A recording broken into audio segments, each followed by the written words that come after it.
మొన్న వివేక కూతురు Sunitha press meet పెట్టి పవర్ పాయింట్ ప్రజెంటేషన్ ద్వారా ఇప్పటి వరకు ఏం జరిగింది, ఎలా జరిగింది, సిబిఐ విచారణ మీద పరిస్థితి ఏంటనేది వివరించింది, మనందరికీ తెలుసు. అయితే అప్పుడు కొన్ని ప్రశ్నలు అయితే సునీత లేవనెత్తింది. సో బహుశా మరి దానికి సమాధానం చెప్పాలనుకున్నాడో ఏమో తెలియదు. కానీ నిన్న ఈ కేసులో ప్రధాన నిందితుడిగా ఉండి ఆరోపణలు ఎదుర్కొంటున్నటువంటి అవినాష్ రెడ్డి ప్రెస్ మీట్ అయితే పెట్టడం జరిగింది. అయితే ప్రెస్ మీట్ పెట్టాడు, బాగానే ఉంది. కానీ కొన్ని పచ్చి అబద్ధాలు అయితే చెప్పడం జరిగింది. ఇప్పుడు ఆ పచ్చి అబద్ధాలే సోషల్ మీడియాలో ట్రోల్గా మారాయి. వాస్తవానికి నిన్న అవినాష్ రెడ్డి చెప్పింది ఏంటంటే, అసలు ఈ గుండెపోటు థియరీని అల్లిందే సునీతను, సునీత భర్త నర్రెడ్డి రాజశేఖర్ రెడ్డి అల్లారు, మాకేమీ సంబంధం లేదు, అసలు మొదట గుండెపోటు అని చెప్పిందే వాళ్ళు, కావాలంటే మీరు సిబిఐకి ఇచ్చినటువంటి ఫస్ట్ ఆ రిపోర్ట్లో చూడండి, ఆ విషయం కూడా ఉంటుందని చెప్పి నేను ఒక మాట మాట్లాడాడు. ఈ విషయం ఆయన చెప్పడం కాదు, ఇదే మాట సునీత అనేక సందర్భాల్లో ఓపెన్గా చెప్పింది. మొదట్లో నేను జగన్మోహన్ రెడ్డి చెప్పింది, అవినాష్ రెడ్డి చెప్పింది నమ్మాను, వాళ్ళు ఇందులో వాళ్ళు నా శ్రేయోభిలాషులు కాబట్టి వాళ్ళు ఉంటారు అని నేను అసలు ఎక్స్పెక్ట్ చేయలేదు. ఎంతవరకు వాళ్ళు టీడీపీ నేతల మీద నెట్టే బీటెక్ రవి, ఆదినారాయణ రెడ్డితో పాటు పలువురి మీద నెట్టే ప్రయత్నం చేస్తే నేను ఎంతవరకు వాళ్ళ పాత్రే ఉందేమోననే ఆలోచనలో ఉన్నాను. పోస్ట్ మార్టం రిపోర్టు బయట, అసలు పోస్ట్ మార్టం వద్దన్నదే వీళ్ళు, పోస్ట్ మార్టం చెయ్యొద్దన్నదే వీళ్ళు. కానీ సునీత పట్టుబట్టి పోస్ట్ మార్టం చేయించింది అప్పట్లో. వాస్తవానికి ఘటన జరిగినప్పుడు సునీత అక్కడ లేదు. సో కాబట్టి ఏం జరిగిందో సునీతకి తెలియదు. సునీత వచ్చే టైంకి మొత్తం కట్లుగడ్డి ప్యాక్ చేసేసారు వీళ్ళు, కట్లుగడ్డి ప్యాక్ చేసేసారు మొత్తాన్ని.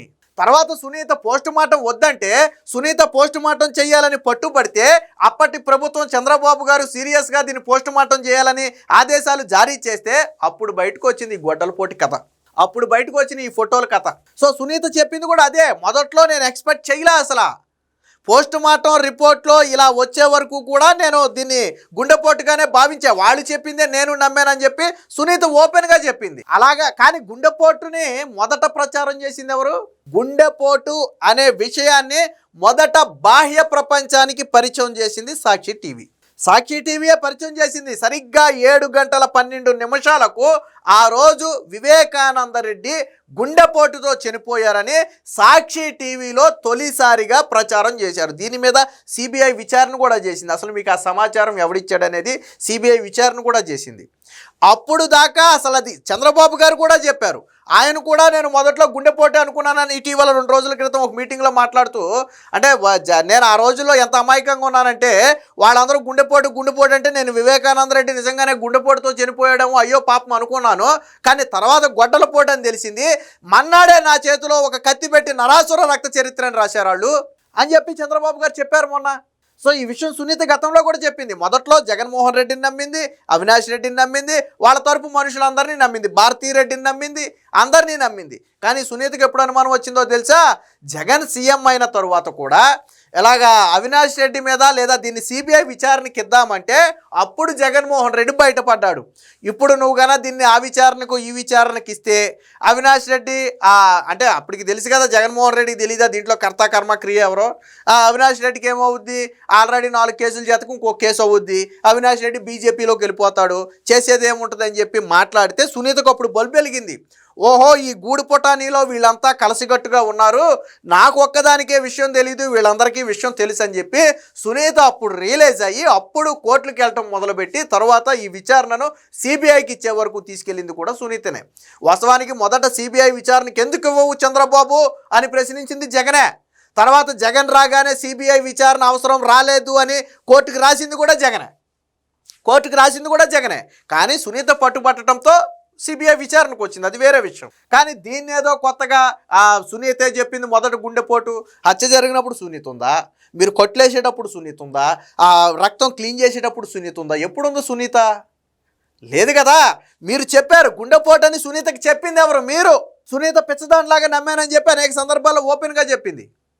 కానీ ఇప్పుడేమంటాడు, అసలు గుండెపోటు అని చెప్పిందే వాళ్ళు, మాకేంటి సంబంధం? అవినాష్ రెడ్డి చెప్పే మాటలు, గుండెపోటు అని చెప్పిందే వాళ్ళంట, మాకేంటి సంబంధం అంట. అంటే కేసు నుంచి తప్పించుకునే కోణం ఇది.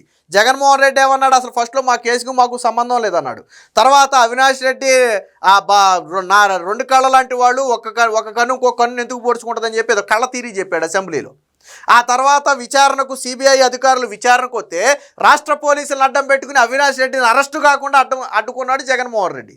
ఆ తర్వాత కోర్టుకెళ్ళి సిబిఐ జగన్మోహన్ రెడ్డి తన ఇన్ఫ్లుయెన్స్ ఉపయోగించి సీఎంగా ఉన్నాడు కాబట్టి రాష్ట్రంలో విచారణ సాగనివ్వటం లేదంటే దాన్ని పక్క రాష్ట్రానికి ట్రాన్స్ఫర్ చేశారు. ఒక రకంగా సిగ్గు, సొంత బాబాయ్ కేసుని నీ వల్లే అది కేసు ముందుకెళ్ళటం లేదని చెప్పి నువ్వే అడ్డుకుంటున్నావని చెప్పి పక్క రాష్ట్రానికి ట్రాన్స్ఫర్ చేశారంటే సిగ్గుపడాలా. ఇవన్నీ వదిలేసి నాకేమీ సంబంధం లేదు, సునీతే చెప్పింది ఆ రోజు. సాక్షికి సునీత చెప్పిందా? సాక్షిలో మొదటిసారిగా గుండెపోటు అని రాశారు, సాక్షికి సునీత చెప్పిందా? నేను అడుగుతున్నా, చిన్న ప్రశ్నే అడుగుతున్నా. సాక్షికి సునీత ఫోన్ చేసి గుండెపోటు అని చెప్పిందా? ఎవరు చెప్పారు సాక్షికి? నిన్న సునీత మాట్లాడినప్పుడు కూడా చెప్పింది ఏమని, వాస్తవానికి ఈ ఎడిటర్ ఎవరైతే ఉన్నారో, సాక్షి ఎడిటర్ ఎవరైతే ఉన్నారో, గుండెపోటు అనే వార్త వేయటానికంటే ముందే 4 సార్లు భారతీరెడ్డితో కాల్ మాట్లాడాడు. ఆ ఎడిటర్ భారతీరెడ్డితో స్వయంగా 4 సార్లు కాల్ మాట్లాడాడు. ఏం మాట్లాడాడు అంటే గొడ్డలపోటు అని వేయాలా, గుండెపోటు అని వేయాలా అనే దాని మీద క్లారిటీ తీసుకున్నాడా? నేను సునీత అడిగిన ప్రశ్న అదే. ఎందుకు సిబిఐ అధికారులు భారతీరెడ్డి ఏం మాట్లాడిందో ఎందుకు తేల్చరు 4 సార్లు? రెండోది, అసలు లైవ్లో రిపోర్ట్ ఇచ్చిన రిపోర్ట్ వేరు, తర్వాత సాక్షిలో వేసిన వార్త వేరు. సో దానికి కూడా వ్యత్యాసం ఉంది. ఇది అనుమానాస్పద మృతి అని చెప్పి అక్కడ చూసిన వ్యక్తి చెప్పుంటాడు, వీళ్ళు మాత్రం గుండెపోటు అని వేశారు. సో ఈ ప్రశ్నలకి ఎక్కడ ఎవరు సమాధానం చెప్పట్లా. సో నిన్న ఏం మాట్లాడాడు చూద్దాం అవినాష్ రెడ్డి ఒకసారి. ఇప్పుడు ఇదే సోషల్ మీడియాలో ట్రోల్ అవుతుంది, బాబాయి గొడ్డలి వేటుపై అబ్బాయి మరో గుండెపోటు కదా. అంటే అప్పట్లో గొడ్డల పోటుని గుండెపోటుగా మార్చింది వీళ్ళే కదా. సో అలాంటి డ్రామానే ఇంకోటి కూడా చెప్పబోతున్నాడు, ఒకసారి చూడు. మార్చి 16, 2019 సునీతక్క సిట్టు ముందు ఇచ్చిన స్టేట్మెంట్ ఒకసారి చూస్తే మీకే అర్థమవుతుంది. గుండెపోటు థియరీ అనేది పుట్టించిందే సునీతక్క భర్త రాజశేఖర్ అండ్ సునీతక్క వాళ్ళ బ్రదర్ ఇన్ లా, అంటే వివేకానంద రెడ్డి గారి brother in law Nareddy Shivprakash Reddy, ఎవరైతే నాకు ఫోన్ చేసి క్రైమ్ సీన్ కు పొమ్మని చెప్పారో ఆయన. వాస్తవం ఏంటంటే ఆ రోజు సిట్ అధికారులకే కాదు, ఇక్కడ కొత్తగా చెప్తున్నాడు. సునీత ఓపెన్గా అనేక సార్లు ప్రెస్ ముందు చెప్పింది, నేను మొదట్లో గుండెపోటే అనుకున్నాను, ఈ అవినాష్ రెడ్డి వీళ్ళందరికీ ఏ పాపం తెలియదని నేను అనుకున్నాను. వాస్తవానికి ఇంకోటి కూడా సునీత చెప్పింది, మార్చరీ రూమ్లో శవం ఉంది లోన, వివేకానంద రెడ్డి శవానికి లోన పోస్ట్ మార్టం జరుగుతుంది, బయట వీళ్ళందరూ బయట నిలబడ్డారు. నిలబడినప్పుడు అవినాష్ రెడ్డో లేదా మరొక వ్యక్తో ఒక చిన్న స్లిప్ తీసుకొచ్చి, ఒక కాగితం తీసుకొచ్చి దీని మీద సంతకం చేయమని చెప్పి సునీతను అడిగారు. ఎప్పుడు? మార్చరీ రూమ్ బయట, ఇంకా శవం లోనే ఉంది, వివేకానంద రెడ్డి శవం లోనే ఉంది. మార్చరీ రూమ్ బయట చిన్న సంతకం చేయమని అడిగితే అందులో ఏమని ఉందో తెలుసా? ఆదినారాయణ రెడ్డి పేరు, బీటెక్ రవి పేరుతో పాటు ఒక 4-5 పేర్లు రాసి, ఈ బాబాయి మృతికి వీళ్ళ అనుమానంగా ఉంది, వీళ్ళే చంపారనే అనుమానంగా ఉందని కంప్లైంట్ ఇద్దాము, దానికోసం నువ్వు సంతకం పెట్టని చెప్పి సునీతను అడిగితే సునీత ఏం చెప్పిందంటే, నేను ఎటువంటి ఆధారాలు లేకుండా ఊహాజనితంగా నేను కంప్లైంట్ ఇవ్వలేను, ముందు జరగాల్సిన కార్యక్రమాలు జరిగిపోయిన తర్వాత అందరం కూర్చుని ఆలోచించి తర్వాత దీని మీద మాట్లాడదామని చెప్పి సునీత ఆ రోజు సంతకం పెట్టలా. వీళ్ళు చూడండి, శవం మార్చరీ రూమ్లో ఉండగానే దీన్ని ఇతర టీడీపీ నేతల మీద నెట్టడానికి, చంద్రబాబు మీద నెట్టడానికి ఆ రోజు ఏకంగా ఒక సంతకం పెట్టమన్నారు. కంప్లైంట్ ఇవ్వాలంటే కూతురుగా సునీత ఇవ్వాలి కంప్లైంట్. సో కూతురుగా ఆవిడిస్తే చెల్లుద్ది అది. సో కాబట్టి సునీత చేత సంతకం పెట్టించుకునే ప్రయత్నం చేసి వీళ్ళు మొత్తం రాసుకొచ్చారు మ్యాటరు. ఆ సునీత మ్యాటర్ చూసిన తర్వాత సంతకం పెట్టలా, ఇది పొలిటికల్ యాంగిల్లో ఉంది. సో విషయం తెలియకుండా నేను కంప్లైంట్ ఇవ్వను, మనం ముందు కార్యక్రమాలు అయిపోయిన తర్వాత మాట్లాడదామని చెప్పి అప్పుడు తిరస్కరించింది. బలవంతం చేశారు సునీతను సంతకం పెట్టమని. ఇది నేను చెప్పలా, సునీత ఓపెన్ డిబేట్లో చెప్పింది ఈ మాట. మరి ఇన్ని కుట్రలు పన్నింది ఎవరు? శవం మార్చరీ రూమ్లో ఉండగానే టీడీపీ నేతల మీద నెట్టే ప్రయత్నం చేశారు. మరి ఇప్పుడు దోషులు ఎవరు? చంపింది ఎవరు? సిబిఐ ఏం చెప్పింది? అబ్బాయే గొడ్డలపోటు వేసాడని చెప్పింది కదా, అవినాష్ రెడ్డి పాత్ర ఉందని చెప్పింది కదా, వాళ్ళ నాన్న పాత్ర ఉందని చెప్పింది కదా, అరెస్ట్ చేసింది కదా, జైల్లో పెట్టింది కదా. కానీ టీడీపీ నేతల మీద నెట్టే ప్రయత్నం చేశారు. ఆ రోజు చూడండి 7:12 ఇక్కడ 7 అని రాశారు, 7:12 ఇక్కడ చూడండి ప్రచారం చేసింది ఎవరు? ఈ రోజు అర్ధరాత్రి వైఎస్ వివేకానంద రెడ్డి గుండెపోటు రావడంతో ఆయన మృతి చెందారని చెప్పి మనకు ప్రాథమికంగా సమాచారం అందుతుంది. మొత్తం మీద అయితే ఆయన మాజీ మంత్రిగా చేశారు, అదేవిధంగా 2 సార్లు ఎంపీగా చేశారు. వైఎస్ రాజశేఖర రెడ్డికి అన్నింటా తోడుగా నిర్వహించినటువంటి వ్యక్తి. అయితే నిన్న రాత్రి అనారోగ్య కారణంగా గుండెపోటు వచ్చినట్టుగా చెప్తున్నారు. అంటే పూర్తిగా కారణాలు ఏంటనేది మనకు కూడా వివరాలు అందలేదు. మొత్తం మీద అయితే ఆయన చనిపోయారనేటువంటి వార్త అయితే. సో ఇక్కడ గుండెపోటుతో కన్ను మూసిన మాజీ మంత్రి వైఎస్ వివేకానంద రెడ్డి అని చెప్పి ఆయన ఫోటో వేసి మొదటిగా బాహ్య ప్రపంచానికి చెప్పిందే సాక్షి టీవీ. ఏ న్యూస్ ఛానల్ కానీ ఏ ఒక వ్యక్తి కానీ వివేకానంద రెడ్డి పలానా కారణంతో చనిపోయాడని బయట ఎవరికి చెప్పలా. సాక్షి టీవీ ప్రపంచానికి చెప్పింది. ఈవెన్ నాడు ముఖ్యమంత్రిగా ఉన్నటువంటి చంద్రబాబు గారికి కూడా సాక్షి టీవీలో వచ్చిన తర్వాతే తెలిసింది ఆయన చనిపోయాడని. ఆయన కూడా పాపం మొదట్లో గుండెపోటు అనుకున్నాడంట. కానీ 10 గంటల నుంచి గుండెపోటు గొడ్డలిపోటుగా మారింది. ఎందుకు మారింది? రక్తం మడుగు బయటకు వచ్చింది, ఫోటోలు బయటకు వచ్చాయి, అనుమానాస్పదంగా ఉంది, ఒళ్ళంతా ఇదైపోయింది. సో అప్పుడు అది గుండెపోటల్లా గొడ్డలిపోటుగా మారింది. నెక్స్ట్ డేనే మార్చి 16, ఇది మార్చి 15 కదా చనిపోయింది. మార్చి 16 చంద్రబాబు చేతిలో కత్తి పెట్టి నరాసుర రక్త చరిత్ర అని ఒక ఆర్టికల్ రాశారు. అంటే ఇది ప్రీ ప్లానెడ్ కాకపోతే, నాకు సాక్షిలో వచ్చిన ఆర్టికల్ కూడా నాకు తెలిసి ప్రీ ప్లానెడే. ఎందుకనంటే వివేకానంద రెడ్డి చనిపోయి దహన సంస్కారాలు కూడా జరగకముందే ఒక వ్యక్తి చేతిలో కత్తి పెట్టి మీరు ఆర్టికల్ రాశారు అంటే ఎంతగా దిగజారిపోయి ఉండాలి.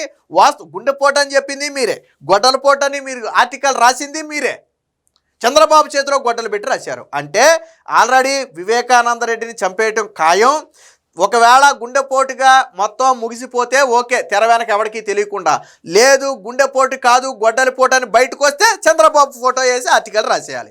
మొత్తం ప్రీ ప్లానెడ్గా స్కెచ్ గీసి రెడీగా పెట్టుకున్నారు వాళ్ళు. లేకపోతే తెల్లారేసరికి చంద్రబాబు మీద ఎలా రాస్తారు? ఆ రోజు ముఖ్యమంత్రిగా ఉన్నటువంటి ఒక వ్యక్తి మీద మీరు అసలు ఏం జరిగిందో కూడా తెలియకుండా ఎలా ఆర్టికల్ రాస్తారు? అంత సాహసం ఎవడైనా చేయగలడా? ఇప్పుడు ఏదైనా ఒక యాక్సిడెంటో మర్డరో జరుగుద్ది, అది విషయం ఏంటో తెలియకుండా ఎవరి మీదైనా నింద మోపి తెల్లారిపాటికి ఆర్టికల్ రాయగలుగుతామా మనం? అట్లీస్ట్ ఇన్వెస్టిగేషన్ చేయడానికైనా 24 గంటల నుంచి 48 గంటలు పడుద్ది కనీసం దర్యాప్తు చేయడానికి. ఆ సమయం కూడా లేకుండా రాత్రికి రాత్రి ప్రింట్ అయిపోయింది సాక్షిలో నరాసుర రక్త చరిత్ర అని. అంటే ఎవరు రాశారు ఇది? ప్రీ ప్లానెడ్గా వివేకానంద రెడ్డి అడ్డు తొలగించుకోవాలని వాళ్ళు డిసైడ్ అయిపోయారు. ఎవరు దాని వెనక ఎవరున్నారు అనేది మనం మాట్లాడేది కాదు, బాహ్య ప్రపంచానికి తెలుసు. డిసైడ్ అయిపోయిన తర్వాత ఒక కత్తికి 2 వైపులా పదునన్నట్టు గుండెపోటు అని అందరూ నమ్మితే ఓకే, అసలు ఎవరికి ఇబ్బంది లేదు. కానీ పొరపాటున గుండెపోటు కాదు గొడ్డలిపోటు అని బయటకు వస్తే చంద్రబాబు మీద నెట్టేయాల నరాసుర రక్త చరిత్ర. ఇది వాళ్ళ ప్లాన్. దీన్ని నిన్న ఏదో సునీతే చెప్పింది, మాకేమి సునీత కాదు సాక్షి చెప్పింది. బాహ్య ప్రపంచానికి మొదట సాక్షి చెప్పింది. దీనికి సమాధానం చెప్పాలా, మీకెవరు చెప్పారని. సో మొత్తంగా మరొకసారి ఈ గొడ్డలపోటుని గుండెపోటుగా మార్చినట్టుగా మరొకసారి సునీత మీదే తిరిగి ఆరోపణలు చేసి ఈ మొత్తానికి సునీతే బాధ్యురాలని చెప్పే ప్రయత్నం అయితే అవినాష్ రెడ్డి చెప్పాడు. కానీ ప్రజలెవరూ కూడా దీన్ని నమ్మే పరిస్థితి అయితే లేదు.